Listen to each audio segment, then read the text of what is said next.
Select the wall. Then select the divide boundary, then divide part, then edit sketch.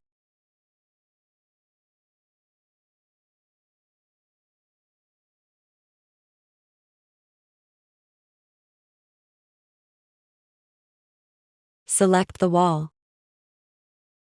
Then click on Tick.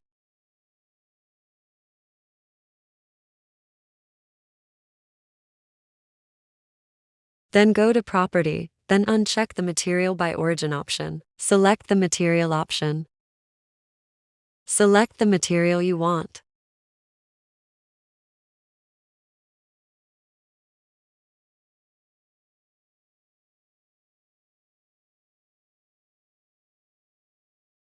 Boom, done. Thank you for watching.